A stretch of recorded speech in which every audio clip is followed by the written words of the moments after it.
Hello everyone! Welcome back to episode 16. I am still sick, as you can hear. You're going to be hearing this for a while because I got allergies. I am getting out of my cold.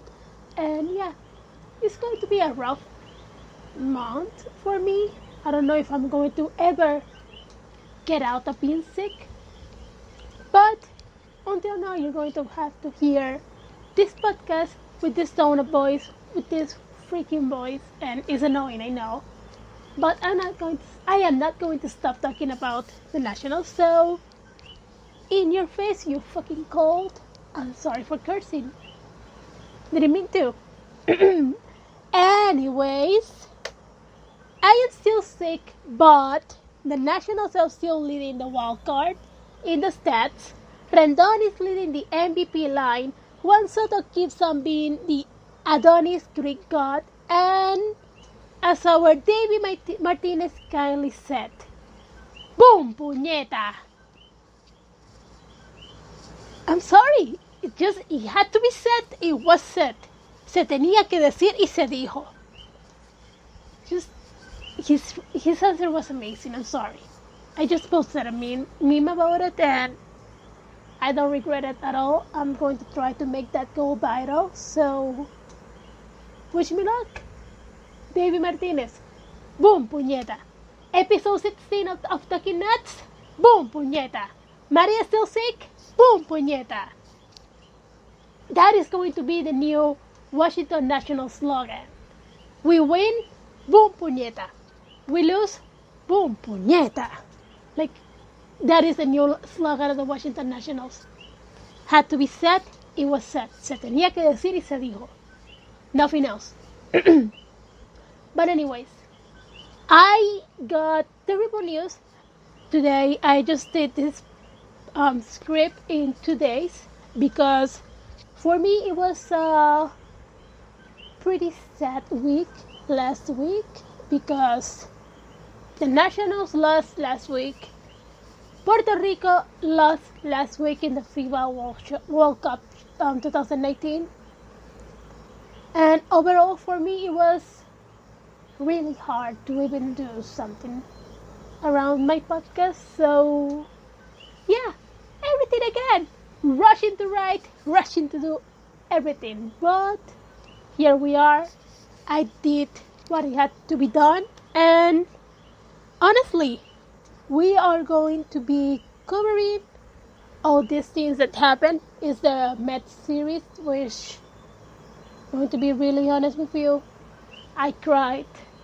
I laughed because I am a fan of both teams. So for me, it's kind of in between because I like both. So sorry. I did cry. I did laugh on this. So yeah, that is cool. Then we got the Brave series, and we got first a few awards and a few controversies in which I really do want your opinion because this is actually one of those things that I am fairly sure the Nationals are going to get robbed, but I hope that they don't. So yeah, let's see what happens. But first of all, let's just jump into the awards that we are going to be talking about, because this is going to be a very bumpy ride. Stay tuned.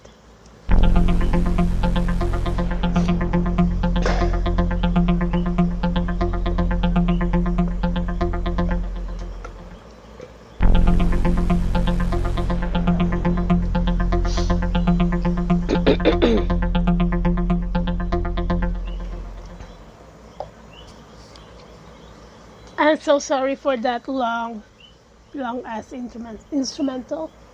I was drinking water out of my Strasburg Corbin and Scherzer cup, so sue me. Sorry. Anyways, before diving in, I want to bring into the table some topics that need much attention. Our Juan Soto, my future husband, is again in the debate with Ronald, or in Spanish, Ronaldo Acuña Jr., El Junior. This time, it seems that they want to do the same Trout Harper kind of campaign, which we know who ended up winning. In my opinion, the Trout Harper campaign was hard to pick. Like, both players, they're actually good. Honestly, Trout is a little bit overloved. Like, how do you say that in English? Sobrevalorado. But yeah, Trout was the one that won that competition,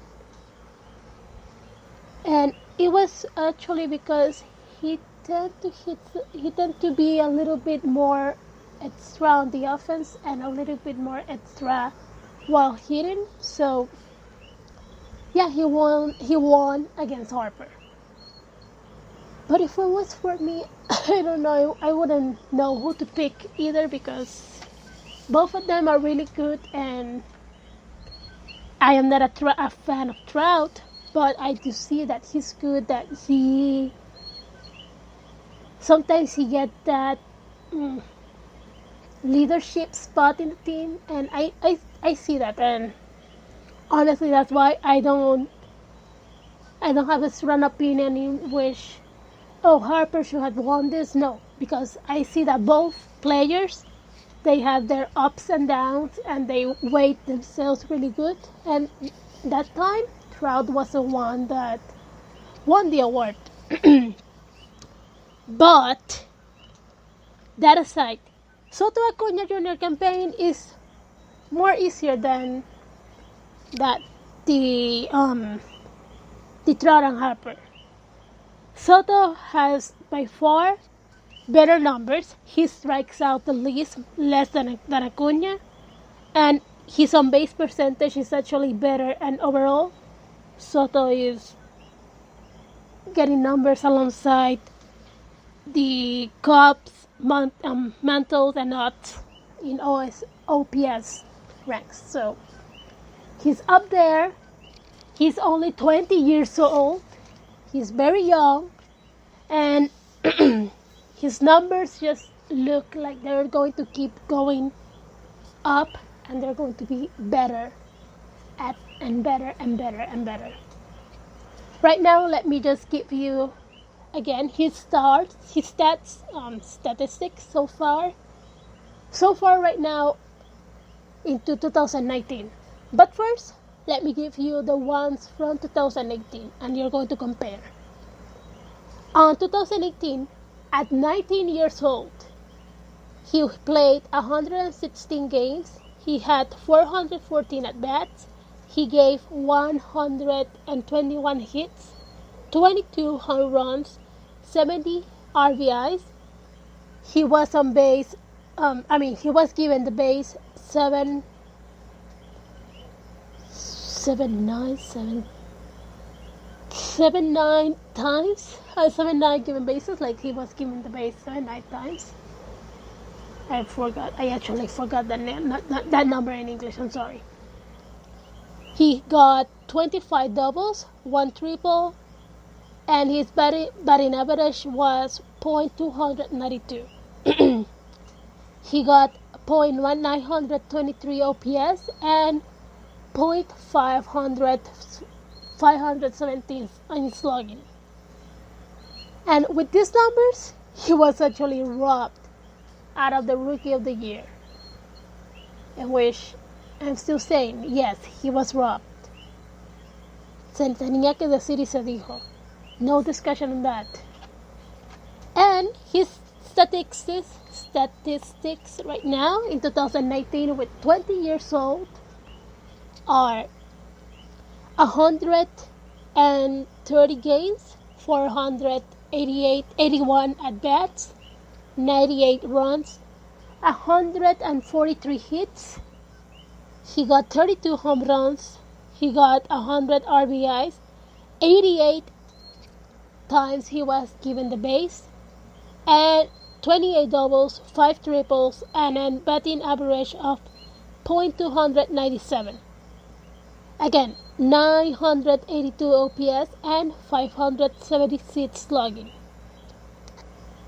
You see, his numbers are getting better and better, and it's going to be seen like in the future it's going to have better numbers, which I am positively sure, because for me Juan Soto is just amazing. And if you need more information about Juan Soto, I recommend you to watch Foolish Baseball's video about Juan Soto. You can look for it on YouTube. That is on Foolish Baseball is this channel, and you can look on the search bar for Juan Soto. Juan Soto doesn't make sense, something like that. You can type that in the search bar on YouTube, and it's going to appear. Like, you're going to notice it. I highly recommend you guys watch that video, because it puts on context how good Juan Soto is and why you should be paying more attention to this guy, why you should be talking about more about Juan Soto. So go on, watch that video, and we'll be seeing each other later with more information about other players. I'll be right back.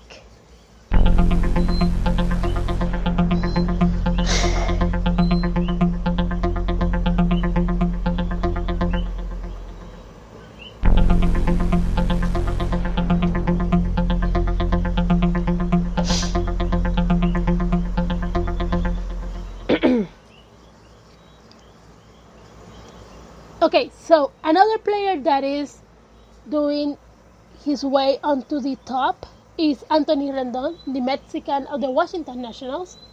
He, for me, is the MVP by excellence. Like, you cannot take that away from him, even though I know that maybe they will. I hope they don't, because Anthony Rendon does so much. So he's actually has been the MVP for a while right now, like from what I have seen him play.